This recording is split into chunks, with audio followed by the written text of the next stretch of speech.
Some castles survived for centuries without ever being conquered. Others were considered so powerful that entire armies avoided attacking them altogether. But the word castle actually describes many completely different types of fortifications. Some stood on mountains, some rose from lakes. Others were designed specifically to survive cannon fire. Each represented a unique solution to the same problem: how to defend people, power, and territory in a dangerous world. Motte and Bailey Castle. One of the earliest castle designs to spread across medieval Europe was the Motte and Bailey Castle. At first glance, it appeared surprisingly simple. A large earth mound known as a motte supported a wooden watchtower or keep at its summit. At the base sat an enclosed courtyard called the bailey, protected by wooden walls and ditches. This design became especially common after the Norman conquests of the 11th century. Its greatest advantage was speed. Unlike massive stone fortresses that required years of labour, Motte and Bailey castles could often be built within weeks. The elevated tower provided excellent visibility across the surrounding landscape while forcing attackers to climb steep slopes under enemy fire. Although many eventually disappeared or were rebuilt in stone, this castle type helped shape the future of military architecture across Europe. Stone Keep Castle. As warfare became more sophisticated, wooden fortifications revealed a major weakness: they could burn. To solve this problem, builders turned to stone. The result was the Stone Keep Castle. At the heart of these fortresses stood a massive stone tower, with walls often several meters thick. The keep served as a residence, command centre, and final defensive refuge all at once. Narrow windows limited enemy access, while elevated entrances made direct assaults far more difficult. Even if attackers breached outer defences, defenders could retreat into the keep and continue resisting. For centuries, these towering structures symbolised strength and authority throughout medieval Europe. Hill Castle. Sometimes the best defence was geography itself. Hill castles were built atop mountains, ridges, and elevated terrain where nature created obstacles before construction even began. From these heights, defenders could spot approaching enemies long before they reached the walls. Attackers faced exhausting uphill climbs while exposed to arrows, stones, and other projectiles. Many hill castles overlooked important roads, trade routes, and river valleys. Their commanding positions allowed rulers to monitor vast regions from a single location. Some remain perched hundreds of meters above surrounding landscapes, creating dramatic silhouettes that still dominate the horizon today. Water Castle. Not every fortress relied on elevation. Some relied on water. Water castles were surrounded by lakes, rivers, marshes, or artificial moats that created natural defensive barriers. Crossing water while under attack was an extremely dangerous challenge. Heavy siege equipment became difficult to transport. Underground tunneling operations became nearly impossible. Often a single bridge controlled access to the entire fortress. Many water castles appeared peaceful and elegant from a distance, their walls reflected in calm waters. Yet beneath that beauty was a highly effective military design that frustrated invaders for generations. Concentric Castle. By the High Middle Ages, castle builders began creating some of the most formidable fortifications ever constructed. These were concentric castles. Rather than relying on a single defensive wall, concentric castles used multiple rings of fortifications. An enemy that breached one wall immediately encountered another, and then another. Each layer provided defenders with new opportunities to attack invaders trapped between defences. The design reached its peak during the Crusades and later spread throughout Europe.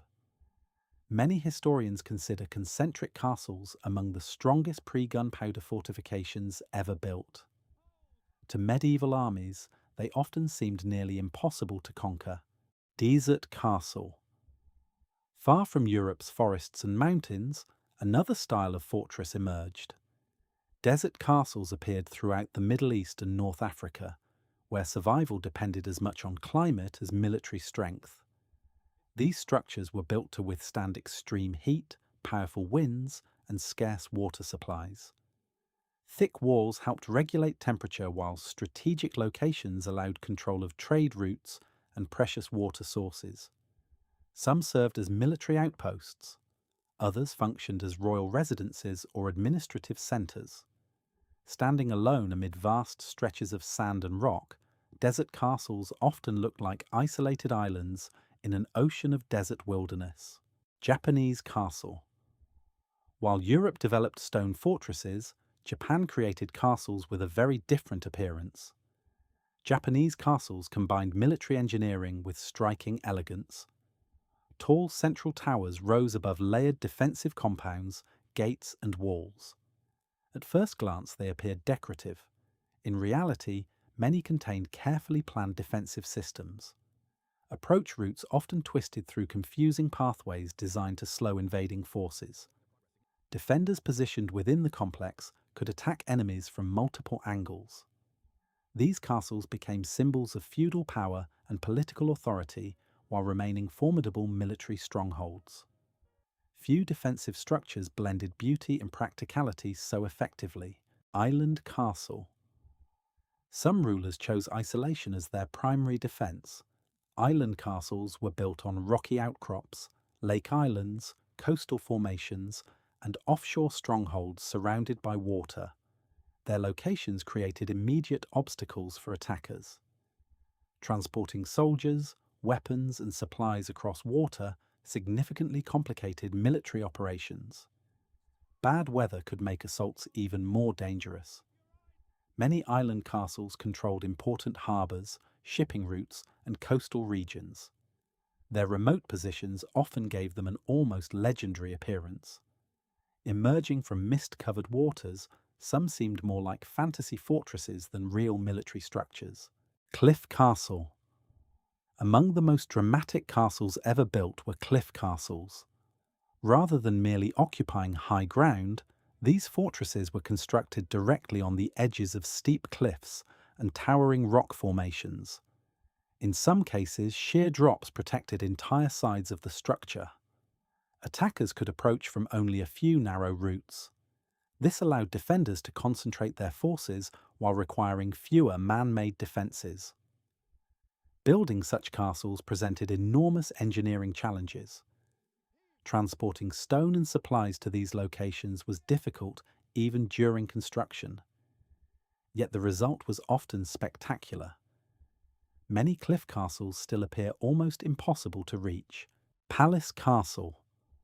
As military threats evolved, some castles gradually transformed into something very different.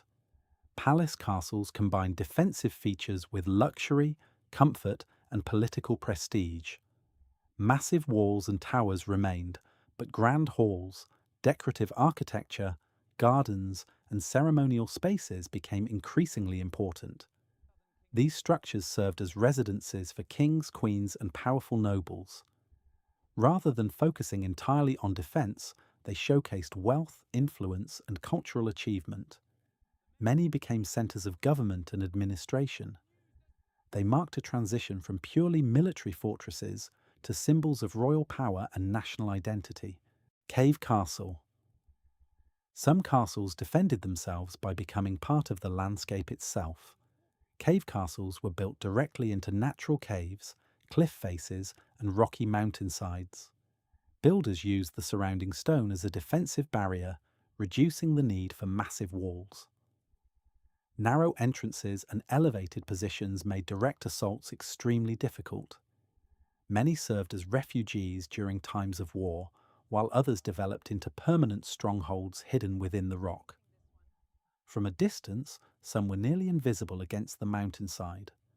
Their unusual design demonstrated how medieval engineers adapted to some of the most challenging terrain imaginable. Star Fort. The arrival of gunpowder changed warfare forever.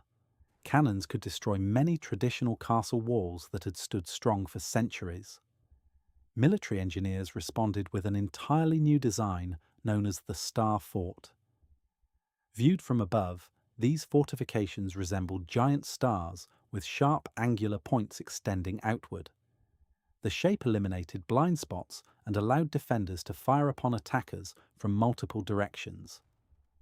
Lower, thicker walls absorbed artillery impacts far better than tall medieval towers. Star forts spread across Europe and eventually throughout the world. They represented one of the greatest revolutions in defensive architecture ever created,